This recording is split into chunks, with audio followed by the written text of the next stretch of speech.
If you've ever looked at a top player's gear build and thought, why does everybody use something so different, then this could be the video for you. Today, I'm breaking down the best gear builds in Splatoon 3, simplified by weapon role, so you actually understand why people run certain things. As someone who has played a multitude of weapons on the biggest stage, I'm sure I can give at least one useful tip, so make sure to watch all the way through and see what I can provide for you. In this video, we'll cover short range shooters, middle line weapons, support weapons, backlines.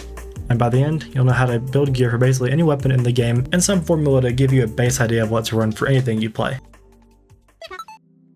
First, a quick explanation of builds. Most competitive players' builds are made of a few core abilities no matter almost any weapon you play, then followed by several small utility subs. In most cases, gear builds are spread across many abilities to get the most efficiency out of every slot you have. A lot of abilities also have diminishing returns, meaning the more you stack, the less value each extra chunk gives you. So instead of just making builds with pure swim speed or pure ink saver, you balance these abilities together to create a harmony and give the most out of anything you can put on your build. So for our first group of weapons, let's start with our short range shooters. These weapons are aggressive and want to do things like take space, win fights, and just be able to consistently pressure and move around the enemy teams. So typical examples for things like these are like splatter shot, splash-o-matic, blasters, things of that nature, something very close and want to be in your face. So the core abilities for the weapons are usually swim speed up and stealth jump. Swim speed up helps you move faster between your fights, be able to reposition quicker and to get in and out of engagements. As well, the stealth jump makes it so your marker, whenever you super jump into a teammate, is not seen unless an enemy is up close to you. So it makes it so you can get back in the fight faster and then not have to risk your life as much, so maybe you can jump in a little bit farther than if you would not have it, for example. Some other abilities that are used often but not in every situation is comeback. Comeback is amazing on a lot of weapons, especially front lines, since you respawn a lot after fighting so much. You get temporary boosts to your ink efficiency, swim speed, special charge, and it gives you like a momentum after respawning for 15 seconds, especially if you're trying to respawn and maybe get a special, like a Trizuka or something to retake with. It definitely helps having that extra efficiency buff with your special charge up and swim speed to also get back in the fight, maybe if you wouldn't be able to super jump in. So the last ability that people would want to use is Intensify Action, and this definitely depends on your weapon. Weapons that benefit could be like Splatter Shot 52-gallon blasters, for example. Just as when you jump on these weapons, your shot spread greatly widens, so this helps kind of keep it in center. If your weapon likes to jump a lot and have inaccuracy, this is definitely something you can consider. So with all this in mind, a standard frontline build might look something like this with a lot of movement but also utility. That combination gives you greater mobility than your enemies, which allows you to fight better and faster and be able to re-engage quickly while still being able to play and give yourself utilities to like well round your weapon off. Basically everything a Slayer would want in a fight. Now for midline weapons. Midline weapons are very flexible.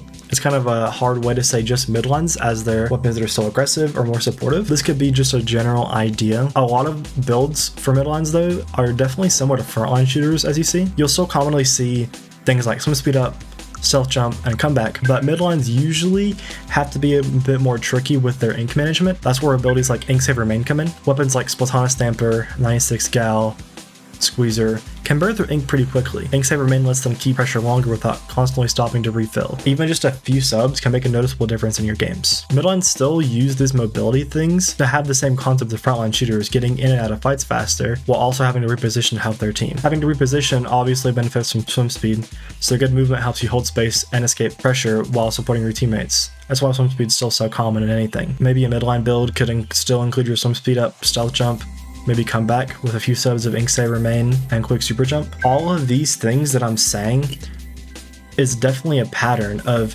a base build of a lot of swim speed and stealth jump and maybe comeback, but depending on your role, it can tweak those few extra subs that you have to play with in most of your builds.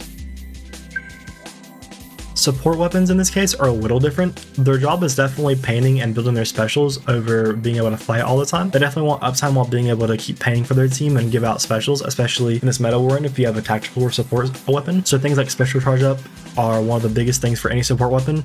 Obviously that'll let you get your special faster, helping you be able to support your team. So for things like tactical or even some pre-op bomb, you could even consider special power up. For tactical weapons especially, special power up can improve cooldown duration with just a few subs, and it will make it stronger for your entire team to keep that uptime while you build your next special. Support weapons want to paint consistently, so ink efficiency is extremely useful. You want to be able to keep shooting without constantly running out of ink. Utility abilities matter here for sure. So support builds also love utility subs like quick super jump, ink resistance, and sub defense up. These tiny abilities help survivability a lot. One sub can genuinely save games, especially when your job is to be the backbone of your team and make sure you are always the one last alive. Finally, we have our backlines. Backlines are the anchor of the team by holding positions, controlling sightlines, and providing consistent pressure. A lot of backline weapons, especially cooler weapons, focus heavily on special output still. We know already that special charge up is huge for our cooler backlines especially. More special charge up still means more tech coolers, which can continue to control paces of the game. Special power up side by side with this helps improve the cooler's value and consistency. Ink Saver Main is also very strong on backlines as well, as they consume tons of ink. So having Ink Saver Main helps maintain the pressure for longer periods, as well as giving you more time to get more special charge up and so on and so forth. So if you still have space on your build and want to play around with other abilities, you could definitely consider things like Last Ditch Effort on our support and backline weapons. On modes like Splatoon specifically, Last Ditch Effort becomes increasingly strong the more that your enemy's points tick down, as you get major ink efficiency buffs as that continues. This will help you keep your paint output in crucial moments and maybe even help you flip the game. Things to also consider for backliner support weapons, maybe even Respawn Punisher for our Charger players, as Charger has a high chance of getting kills while being able to provide cover for themselves and just not be super in the fight.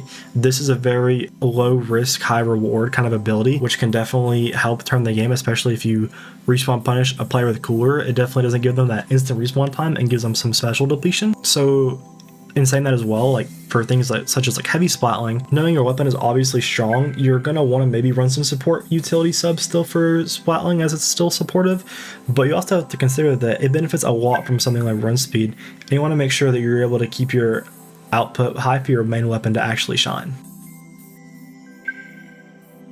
So before we end, here are some general abilities that are amazing with even just a few chunks. Quick super jump, ink resistance, sub defense up, and special saver. I would consider some, if not all of these abilities in 1 to 2 subs on all of your builds. A single sub of these can massively improve survivability. A lot of competitive players include some, if not all of these subs in all of their abilities no matter what weapon they play. Currently, even a lot of players are trying 2 or even 3 subs of things like quick super jump or ink resistance to improve survivability. Abilities like these can come down to personal preference or space remaining in the build, as some weapons can be a little more free than others, but I do think that if you have space in your builds, you should definitely give these a try. I hope that this video was able to help you easily understand a system to easily optimize your builds. Let me know in the comments down below if these things helped you and if there's anything that I could add to a similar video like this in the future. Thank you so much for watching. I appreciate the long-standing support with me and my team during the North American League, and I hope to be able to push more content out, competitive and casual oriented, in the future. Please stick around with my social medias linked down in the description for more updates on what I'm going to do with my competitive spot right now, and make sure to use code Leafi with Neurothema for 15% off all your purchases. Thank you so much.